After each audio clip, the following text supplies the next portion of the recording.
sun rose gently over Lekora city, casting a golden glow on the streets, already alive with excitement.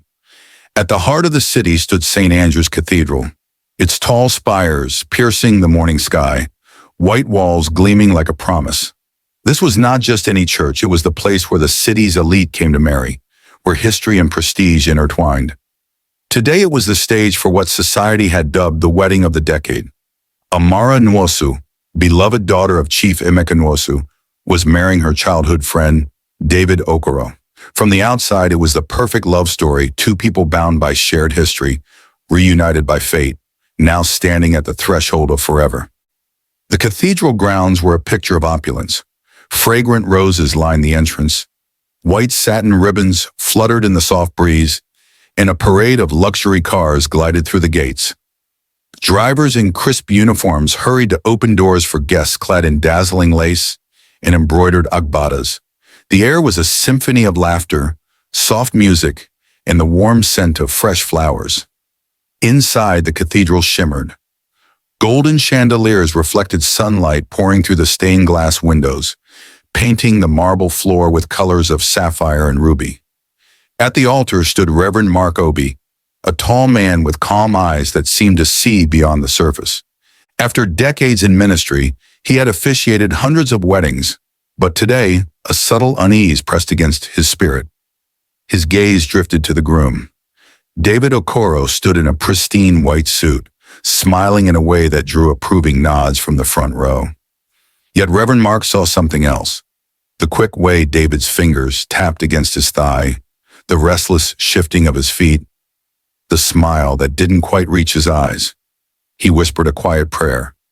Lord, if anything is hidden here today, let it be brought to light. The choir began a soft hymn.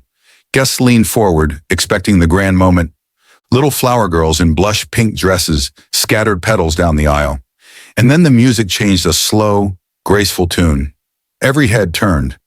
At the cathedral's great doors stood Amara, radiant in a gown that shimmered like moonlight, her veil falling softly over her face.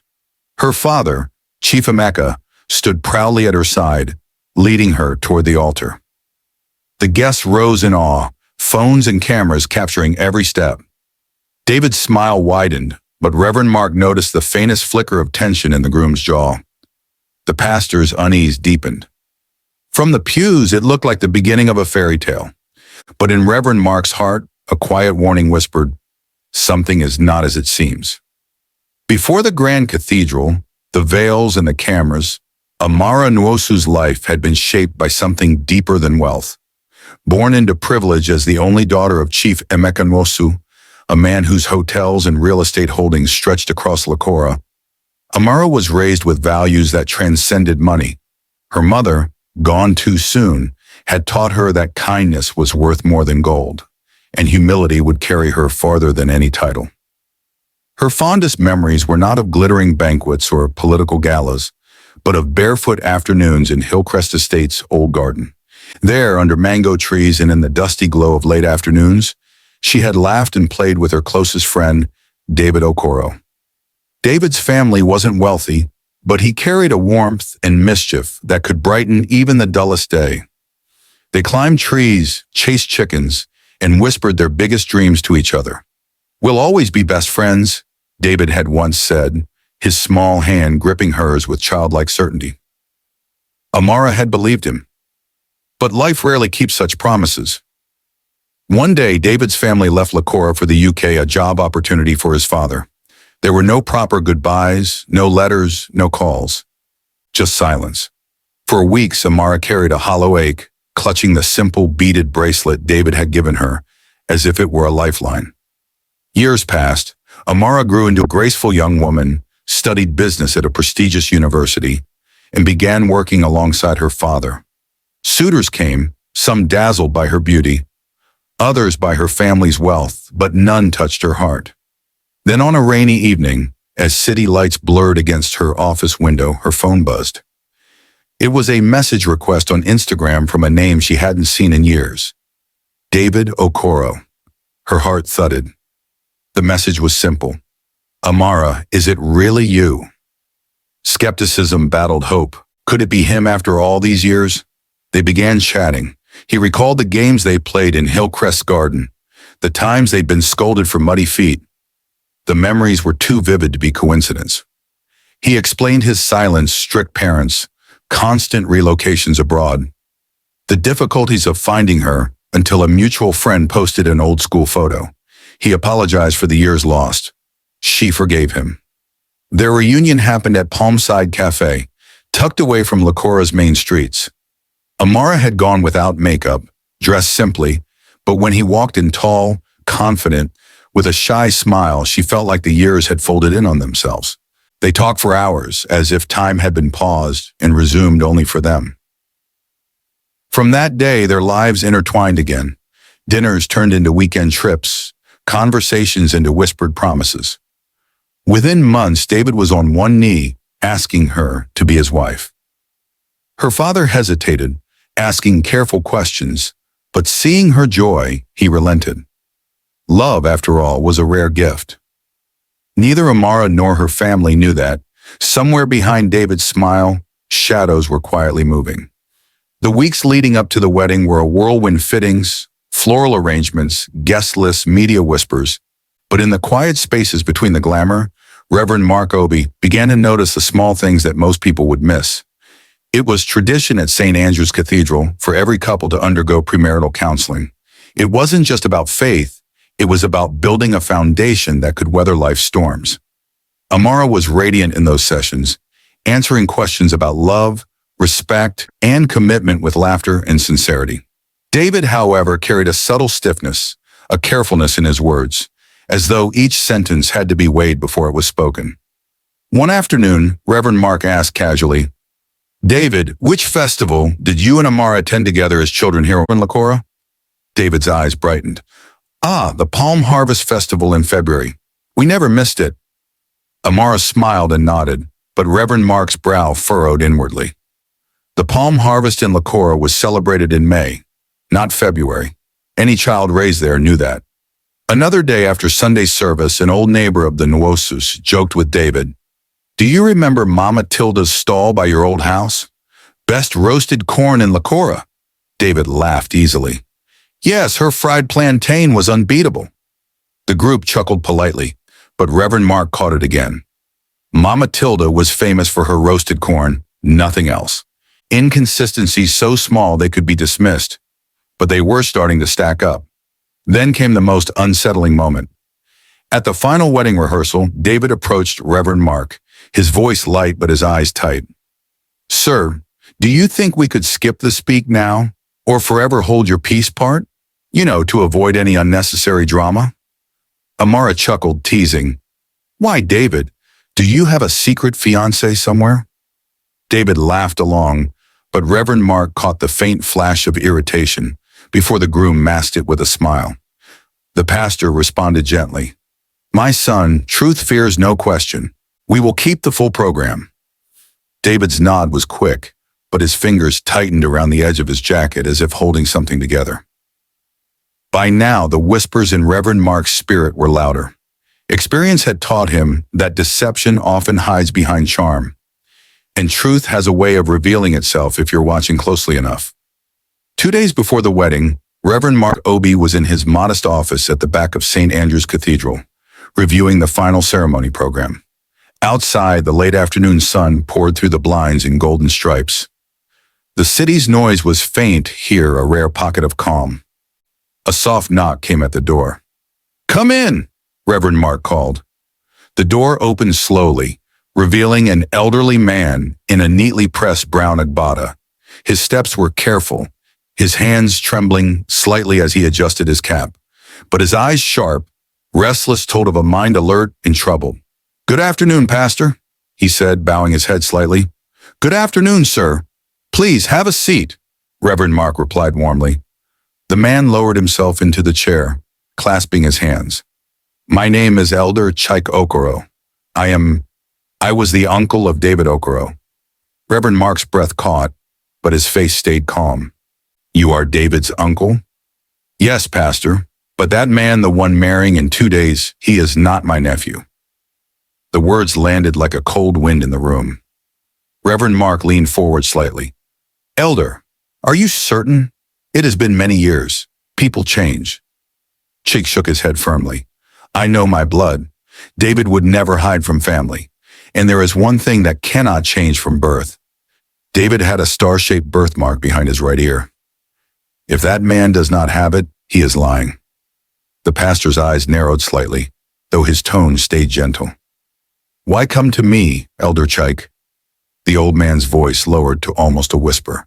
Because I fear if I speak at the wrong time, no one will listen. But you can watch. You can act. Reverend Mark sat back, the weight of the warning heavy on his mind. It was one thing to feel uneasy. It was another to hear it confirmed by family. When Sheikha left, moving slowly into the fading sunlight, Reverend Mark remained seated for a long time. His hand rested on his Bible, his thoughts racing. That night, he visited Chief Emeka Nwosu privately. He shared the details without panic, urging only one precaution. For your daughter's safety, have discreet security in the church, not to cause alarm, but to be ready, should the day bring trouble. Chief Emeka, though shaken, agreed. Neither man knew exactly what would happen on the wedding day, only that a storm was coming. The morning of the wedding arrived like a scene from a magazine. St. Andrew's Cathedral glowed in the bright Lekora sun, its courtyard filled with gleaming SUVs, Rolls-Royces, and sleek sedans. The air was fragrant with roses and alive with the murmur of important conversations. Politicians, traditional rulers, business magnates, and celebrities filled the pews, fanning themselves gently, waiting for the ceremony to begin. At the altar, Reverend Mark Obi stood tall, his Bible in hand, his spirit sharpened by Elder Chike's warning. Amara Nwosu glided down the aisle with grace, her gown trailing like a river of light. David Okoro smiled broadly as she approached, but the pastor could see the slight tremor in his hands. The ceremony flowed smoothly at first hymns, prayers, blessings. Guests dabbed their eyes, phones captured every moment, and then they reached the part David had once tried to remove. Reverend Mark's voice rang through the cathedral, steady and clear. If anyone here knows a reason why these two should not be joined in holy matrimony, speak now, or forever hold your peace. The air tightened. A hush fell over the crowd. 1 second, 2, 3, then the sound of a chair scraping against marble. Heads turned sharply. From the third row, Elder Chike Okoro rose to his feet, his hand trembling, but his voice steady. That man, he said, pointing directly at the groom, is not my nephew. Gasps rippled through the congregation. Amara's smile faltered. David's grip on her hand tightened, not in affection, but in something closer to fear. Murmurs swept through the room like wind through dry grass. Reverend Mark stepped forward, his tone calm but firm. Brother David, you have heard the accusation. For the peace of all gathered here, please respond. David forced a nervous laugh. Pastor, this is a mistake. Elder Chike hasn't seen me in years. People change. I am David Okoro. The pastor nodded slowly.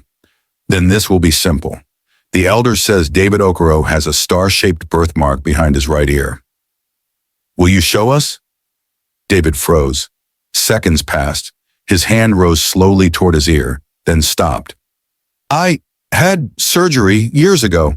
I had it removed. It was ugly. Murmurs turned sharper, skeptical whispers. Reverend Mark stepped closer. If so, there should still be a scar. Let us see so we may all have peace today. Under the weight of hundreds of eyes, David turned his head. The skin behind his ear was smooth. No birthmark, no scar. The silence that followed was heavier than any shout. Reverend Mark's voice was gentle but unyielding. My son, tell us the truth. David's shoulders sagged, his eyes darting to the doors, as though measuring the distance to escape. The mask was slipping. For a moment, the cathedral was frozen. No one moved, no one breathed. Amara Nwosu stood rooted to the spot, her veil trembling slightly as her hands clenched at her sides. The man beside her, the man she thought she knew, lowered his head. When he looked up again, the charming smile was gone, replaced by a tired, beaten expression. My name, he said slowly, voice cracking under the weight of hundreds of stares, is not David Okoro. It's Victor Eze. Gasps erupted across the pews. Some guests covered their mouths. Others exchanged sharp whispers. Chief Emeka Nwosu's jaw tightened, but he stayed seated, his eyes locked on Victor. Victor's voice wavered as he continued. I met the real David abroad. We were roommates at university.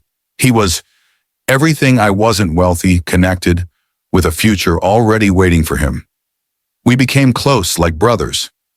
He told me about Amara, about the girl he loved since childhood, the girl he always wanted to find again. Victor paused, his eyes flicking to Amara, then away. But before he could, there was a car accident. David died. A ripple of grief swept through the crowd, but Reverend Mark Obi's gaze stayed steady. And then, he asked. Victor swallowed hard. And then, I was left with nothing. No family, no money, no papers to stay abroad. I was drowning. Then I remembered his stories, his messages, his pictures of her. I made a choice. His voice hardened, bitterness creeping in. I became David Okoro. I studied his life, his friends, his childhood memories. I used everything I knew to make Amara believe. I told myself it was destiny, that I was stepping into the life I deserved. Amara's chest rose and fell in uneven breaths. Her eyes were wet, but there was no softness in them now. So it was never about love? She asked, her voice quiet but cutting through the air. Victor's shoulders dropped. At first, I thought it could be, but I didn't have time for love. I wanted the security, the power, the comfort that came with your name. The cathedral was silent again, except for the faint creak of the wooden pews as people shifted uncomfortably. The fairy tale had shattered, the truth laid bare. Reverend Mark's voice was heavy with sorrow but firm. Deception may open a door, my son, but it cannot build a home. You sought wealth and status, but you trampled on trust and love. Victor's head bowed. I'm sorry, but the words felt small in the vastness of what had been destroyed. The apology hung in the air like smoke, visible, but offering no comfort. Victor Eze shifted his weight, eyes darting toward the cathedral's side door. Then, as if some instinct for escape took over, he bolted down the aisle. Gasps erupted. Guests shrank back as he brushed past them, knocking over a stand of fresh lilies. But before he could reach the exit, two tall men in dark suits stepped forward from the shadows. Chief Emeka Nwosu's security detail moved with precision, seizing Victor's arms in a firm, unyielding grip. Let me go, he shouted, struggling, but their hold did not waver. They turned him back toward the altar, his head bowed now in defeat. The congregation parted silently to let them pass, a mix of pity and contempt in their eyes. Reverend Mark Obi stood still, his Bible held against his chest. He had prayed for truth to be revealed, but truth always came with a cost, and today the cost was a young woman's heart. Amara did not cry loudly. She stood with quiet dignity, tears slipping down her cheeks like rain over glass. Her father stepped beside her, his hand gently resting on her shoulder. You are safe, he murmured. The wedding was over. Guests began to leave in clusters, whispering in hushed tones. Some hugged Amara gently before stepping out. Others shook their heads in disbelief. No one blamed her. They blamed the cruelty of a man who had turned love into a weapon. By evening, the story had already spread through Lekora City. Headlines blared. Heiress saved from imposter groom at the altar, and Reverend Mark Obi exposes wedding deception. The public had its opinions, but behind the chatter, Amara was left to face the silence of her own room at Hillcrest Estate. She did not run from the scandal. She stayed, grieving openly. There were days she couldn't bring herself to leave her bed. Days the weight in her chest felt like it would never lift. But her father's steady presence, her true friends' encouragement, and her faith began to weave a fragile net beneath her. 3 months later, she stepped onto a small stage at a local women's seminar. Dressed simply in a cream blouse and navy skirt, she faced a hall full of young women. Her voice was steady. I trusted blindly, she said. I ignored the small signs because I wanted to believe in love. Now I know better, and I will use my story to help others protect their dreams and dignity." The room erupted in applause. In that moment, the wound had not vanished, but it had become something else, a source of strength. The Light Foundation was born that day, dedicated to protecting women from fraud and emotional exploitation. 6 months had passed since the day St. Andrew's Cathedral became the stage for heartbreak and revelation. Lekora City had long since moved on to new gossip, but for Amara Nwosu, the journey of healing was still unfolding, not in grand leaps, but in quiet, steady steps. Her days were now filled with purpose. The Light Foundation had grown quickly, hosting workshops in schools, partnering with local churches, and creating safe spaces where women could share their stories. Amara's voice, once soft, reserved, now carried conviction. Yet, even in her new strength, a small question lingered in her heart. Would I ever trust love again? The answer began to take shape one quiet afternoon at Gracefield Community Hospital. Amara had come with boxes of books and educational supplies for the children's ward. She was dressed simply: white blouse, jeans, no makeup. She didn't expect anyone to recognize her. She liked it that way. As she bent to lift one of the heavier boxes, a gentle voice broke in. "Let me help you with that." She looked up to see a young man in a volunteer's uniform. His hands were calloused from work, his smile warm and unassuming.